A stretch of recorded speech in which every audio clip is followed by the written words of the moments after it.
Rotary is really the premier opportunity for our youth and for people of all diversity, whether it's women or people of other races, other religions, because Rotary is one of the very true international organizations.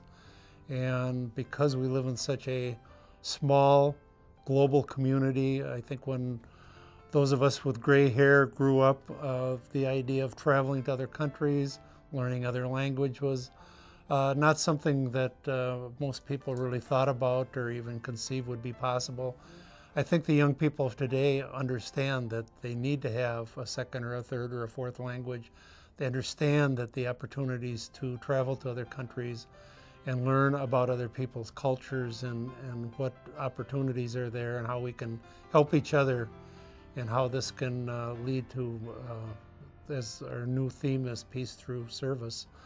That has to be intriguing to young people because that's where their future is, that's where many job opportunities are, and I think we all have to learn that. And there's no better place than Rotary just because there are 1.2 million Rotarians worldwide. We're in over 200 countries, and there's just great strength no matter where you go for young people to find, that area that most intrigues them. The truth is, young and old, everybody says, I want to make an impact. And for me, it was international. I connected with international service. I had traveled extensively before joining Rotary. And when I did that with family, my kids would tell me, Dad, these kids are bathing in the river, they're naked, they don't have a place to live, or a good place to live. And that struck me. So I decided, instead of being a tourist, I want to be an action agent. And that drove me to Rotary's international service.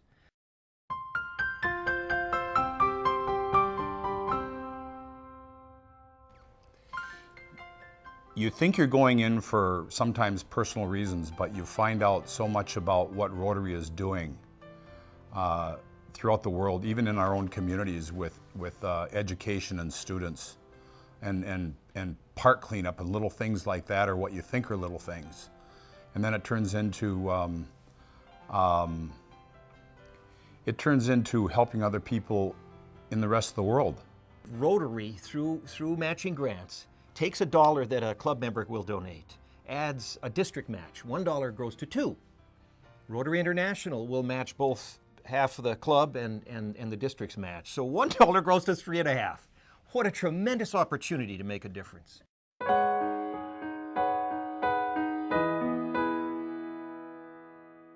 For example, one day in October, I was duck hunting, and I got shot duck hunting. And I lived, obviously, but the insurance company's demand insists that you take some money.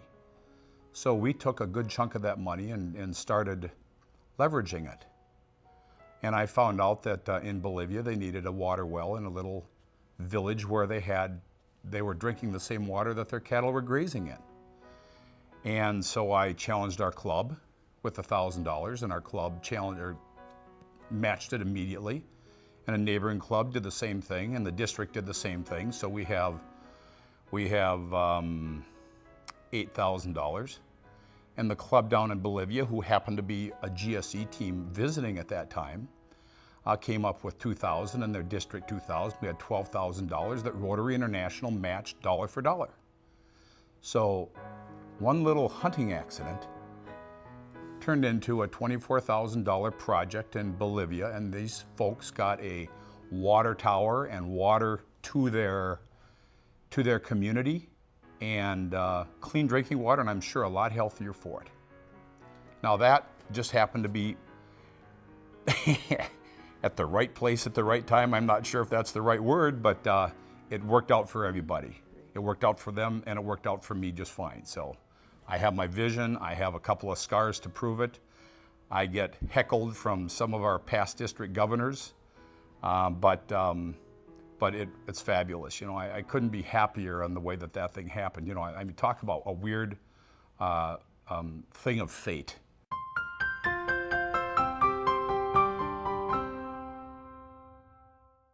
many years ago, some folks in our club went together, bought an ambulance, and went to gather around all of the different balls and bats and shirts and everything that they could stuff in this ambulance to get to our sister city in Okatawa.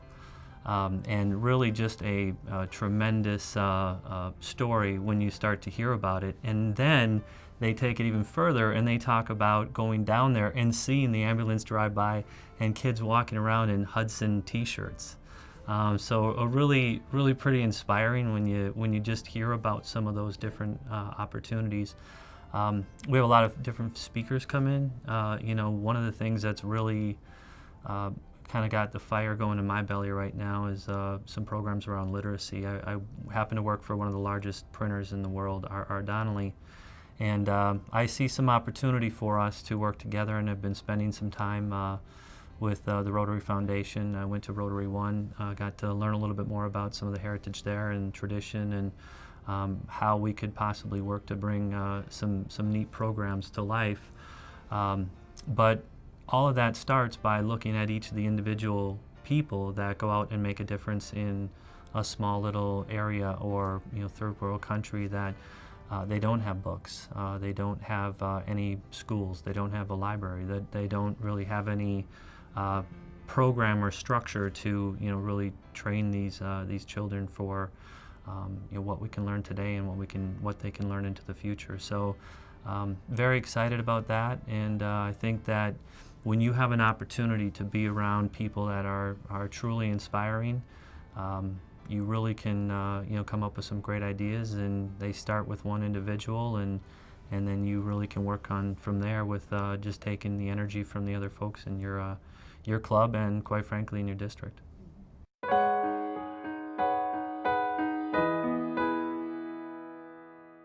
My passion has always been literacy and education. Based on my own background, I came to this country in 1978. Before that, many people are aware that what we have in the US is a lot more than is available in the rest of the world. A little bit of it was shown with the earthquake in Haiti, for example, how poor people have so little. I was born and raised in the 50s in Africa, and my beginning schooling was basically under a mango tree, no resources at all. I probably, by third, fourth grade, I got a slate to write on. Otherwise, prior to that, we wrote on the ground, and the teachers, under the mango tree, the teacher graded whatever you did. My artistic ability is very raw because I didn't have anything to draw with or an instrument to draw on.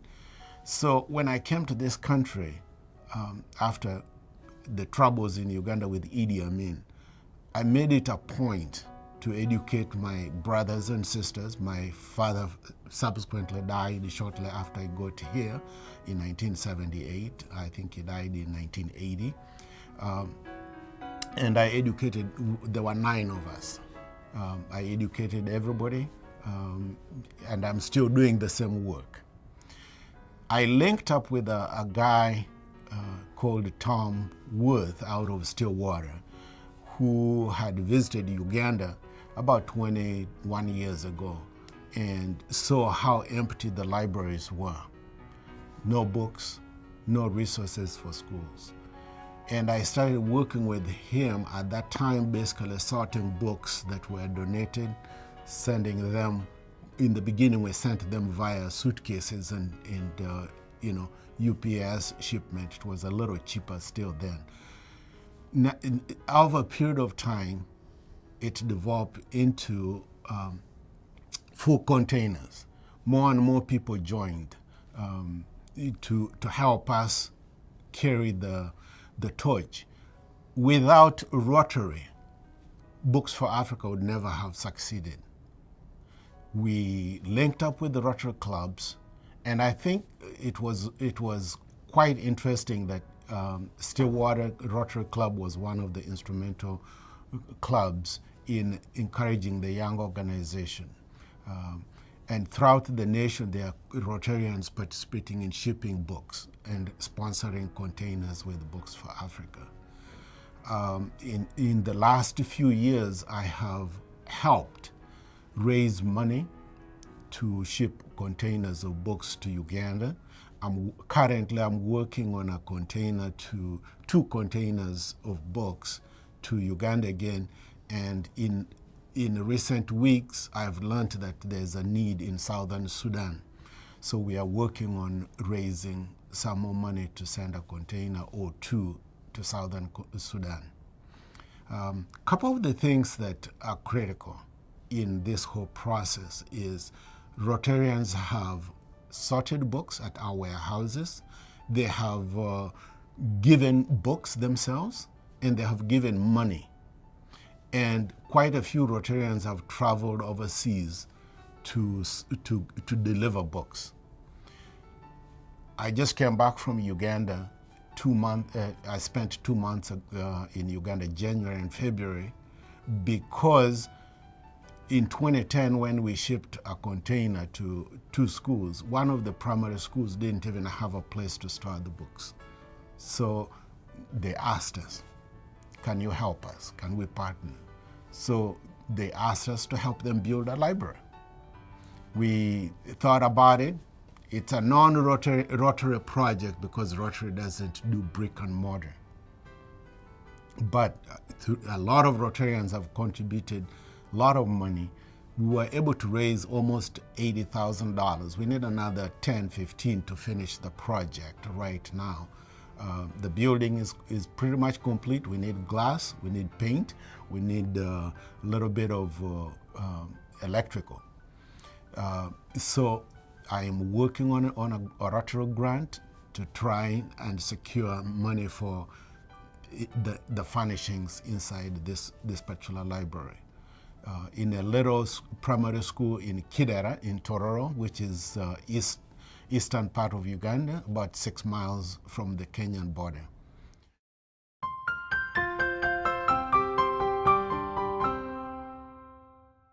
I used to come back from these trips taking a lot of, showing a lot of pictures of kids. Everybody relates to that. But it struck me that I was missing the mark. So these days when I make a presentation to our clubs, I show the village elders, those individuals who came forward with an idea for how they could help themselves. And to use an example, we do an awful lot of work in Bolivia, and we're helping impoverished rural communities with water so that they can irrigate their crops and do much better than their neighbors down the road. And when we revisit those projects, say it's 2 or 3 years later, what I see is that the people's attitudes have changed. Those individuals who started this started with an idea come to me and they say, look, and they smile and they'll say, see that? That's a pumpkin. We wouldn't think, we couldn't grow pumpkins. People don't even know what that is, but we've learned that this irrigation has allowed us to expand our crops. Now we're producing a truck garden, if you will, vegetables that go to the city. This isn't just corn and potatoes like we've always done. And this has doubled, maybe even tripled our income. Now when the rains don't come, we're not in a panic. Now we're educating our daughters.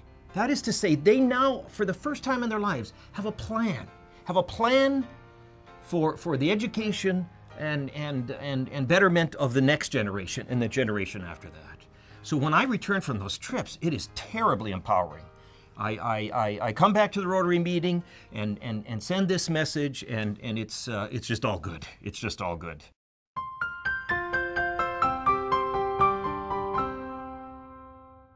My husband and I love to travel, but I will say our most rewarding travel has always been when it's with Rotarians, traveling with Rotarians, seeing their projects. When I was in India, we had an opportunity to go to Jaipur. We got to go to the Jaipur Foot Clinic, and this was in 2005. Yeah, if you roll the clock back, in 2001, I think it was, at the International Convention in San Antonio, I heard the executive director for the Jaipur Foot Clinic talking about it. And I was so impressed with that organization and the good work that they do. And to think that 5 years later I would actually be there. I mean, it was just wonderful. So it's great to see what you can do. And you can impact so many people, and they're so grateful. You know, so many things that we take for granted, they don't take for granted. It's amazing to me that you see people who have so much joy in their heart, and they have so much less than we do. I love to tell my friends, you know, why Rotary? Why are you driving every Tuesday to a Rotary meeting? Why are you spending this money when you could be something else? And I tell them this. I say, look, my life had become rather mundane. You know, we all go to sleep worrying about that bill you didn't pay or that project that has to be done by Friday, etc. Do you know that when I fall asleep at night, I think of those villagers. I think of the message that I got from that village elder, and he proudly shows his, you know, kids and the grandkids and stuff. And I sleep like a baby. I sleep like a baby, knowing fully well that I am making a difference in this world. And to me, that's the highest order of life. I'm proud to be a Rotarian because it's given me that ability. And quite frankly, I tell that to everybody I know. I feel as though throughout my life I've been pretty blessed. I've had a great upbringing from my parents.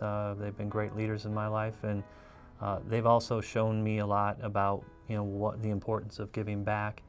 And I felt that it was time for me to do that instead of be so focused on myself and the time that you know, I was being selfish with, and do more for not only the community but for you know, other opportunities that Rotary really presents on a national and international level.